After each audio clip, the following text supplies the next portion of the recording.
Bonjour, bonjour tout le monde, on se retrouve aujourd'hui pour une nouvelle vidéo et nous allons continuer la toile de la peinture par numéro que l'on a commencé la fois dernière et j'ai avancé un petit peu hors caméra hein, pour pouvoir vous faire un petit retour un peu plus détaillé. Alors ce que j'ai à vous dire c'est que déjà, la toile est de bonne qualité parce que la peinture se tend bien dessus. Il n'y a pas de... Ça ne gondole pas. Ça, voilà, ça c'est un bon point. Je peux vous le montrer quand même un petit peu. Ce sera mieux. Voilà, donc les couleurs sont plutôt bien sympathiques. Les cases, donc les espaces de peinture sont assez grands. Donc pour les débutants, je trouve que c'est plutôt pratique. Pour débuter justement, pour apprendre les techniques de peinture par numéro, je trouve que c'est plutôt pas mal. Qu'il n'y ait que des grandes zones. Et qu'il n'y ait pas de mélange à faire. Voilà, les petits pots de peinture sont déjà prêts. Parce que sur les autres marques de peinture par numéro, il faut parfois faire des mélanges avec une goutte de ceci, une goutte de cela, pour avoir donc la couleur adéquate. Là, il n'y a pas besoin de faire ça, on y va direct, on n'a pas besoin de réfléchir et je trouve que c'est un très bon point pour les débutants. Après, si on a envie de continuer ce loisir-là, justement, c'est bien d'avoir des petits challenges et des petites difficultés supplémentaires. Mais là c'est bien. Les zones sont donc, voilà, c'est confortable de pouvoir peindre sur ces zones assez larges. Ensuite, par contre, l'inconvénient, c'est que la peinture n'est pas assez couvrante. Il a fallu que je passe au moins 3 couches à chaque fois sur chaque zone pour pouvoir avoir un joli résultat bien propre, bien net. Voilà. Voilà, je vous rapproche un peu plus. Voilà, donc là, il a fallu 3 couches pour cacher déjà le numéro et pour que ce soit joli. Sinon, on voit les coups de pinceau et c'est moins sympa. Deuxième inconvénient, donc ça, c'est ce que j'avais dit dans la vidéo précédente, hein, c'est les morceaux de bois. Voilà, donc pour éviter d'avoir du blanc sur les bords, là, il faut bien s'approcher et du coup, on en met sur le bois. Ce qui est fait que ça rend pas très très beau. Du coup, moi, je ne laisserai pas naturel. Je peindrai, je vous l'ai dit, hein, soit en blanc, soit en noir, pour cacher ce petit défaut. Et donc, mis à part ça, c'est cool. Moi, j'adore. Bon, les pinceaux, je ne les ai pas utilisés, hein. Ceux du kit, voilà, très sincèrement, j'ai utilisé les pinceaux comme ceci. Voilà. Hop là. De différentes tailles. Voilà. Voilà. Alors, qu'est-ce que je voulais vous dire aussi? En petite zone, il n'y en a pas beaucoup. Il y en a vraiment très très peu. Là, il y en a une toute petite. Voilà, il y a le numéro 1 qui se trouve ici, là. Voilà. Donc là, ça va être minutieux. Mais mis à part ça, c'est des grandes zones. Donc ça aussi, c'est très pratique. 1, 2, 3. C'est très pratique et très facile pour les débutants. Donc voilà. Ce qui est complètement différent sur les toiles de la marque Reeves, par exemple, où donc il faut être hyper précis. Voilà, il y a avec la pointe, vraiment la pointe du pinceau, il faut travailler vraiment en pointillisme, hein. Donc voilà, là vous pouvez y aller tranquille, il n'y a pas de difficulté énorme.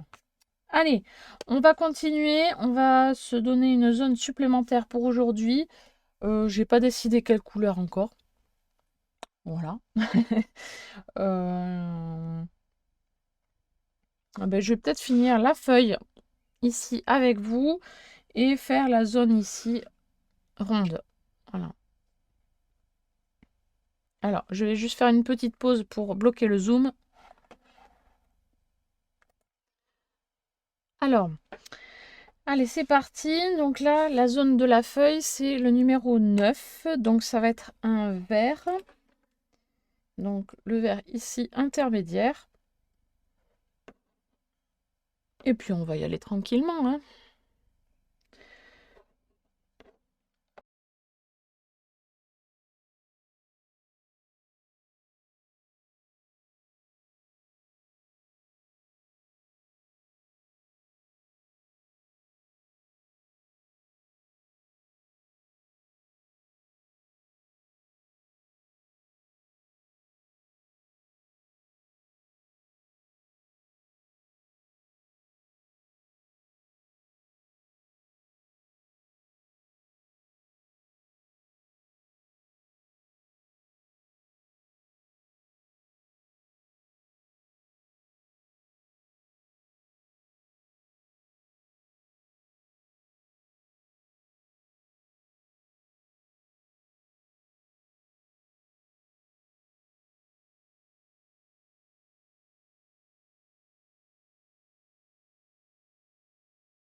Du coup, voilà, j'ai fini la feuille. Bon, bah, aucune difficulté, hein. Bon, j'ai fait un petit débordement, mais ça, je le rattraperai une fois que ce sera bien sec. Je pourrai le repasser avec la bonne couleur. Donc, ce n'est pas bien grave. J'avais oublié de vous dire tout à l'heure que, par contre, il y a une couleur où j'ai rencontré une difficulté. C'était le marron. La peinture ne glissait pas très bien sur la toile. Alors, je sais pas s'il y avait un défaut ou quoi dans la peinture. Mais je sais pas, elle était un petit peu plus pâteuse, je sais pas. Du coup, ça glissait moins bien sur la toile. Bon, j'ai réussi à faire quand même quelque chose de pas trop mal, mais il a fallu vraiment la tendre plusieurs fois, en fait. Voilà. Sinon, les autres peintures, aucun problème. Voilà, voilà. Allez, on enchaîne avec un autre numéro. J'attends du coup pour passer une autre couche. Voilà, vous voyez quand c'est pas... voilà, avec une seule couche, ça fait des traits comme ça. Et du coup, ça fait pas très joli, hein. On voit les traits de pinceau, c'est pas beau. Donc, il va falloir que je revienne dessus pour retravailler la couleur. Voilà. Allez, c'est parti. On va faire le numéro 7. Allez, c'est parti. Donc, le numéro 7, ça correspond aux petites bulles qui sont ici. Et le petit rond qui est ici. Allez. Voilà, donc ça correspond à un petit bleu-vert.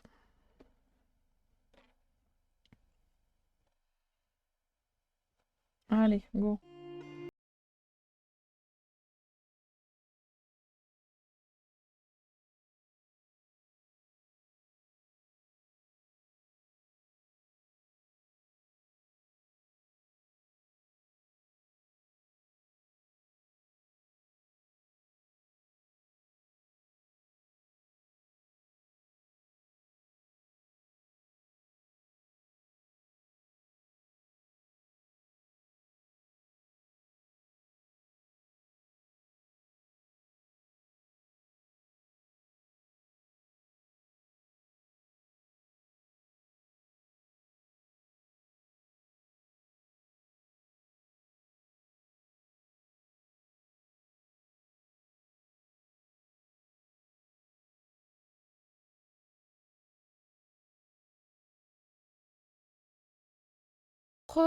Du coup, la fin de la couleur numéro 7. Donc là, je vais pas refaire les 2 couches, 3 couches avec vous, hein. Je vais pas je vais pas vous faire une vidéo qui va durer 3 heures non plus, hein. Je vais avancer hors caméra et je vous montrerai un petit peu plus le résultat une prochaine fois, hein. J'espère que ce petit moment passé ensemble vous a plu. Je vous dis à très bientôt pour une prochaine vidéo. Bye bye.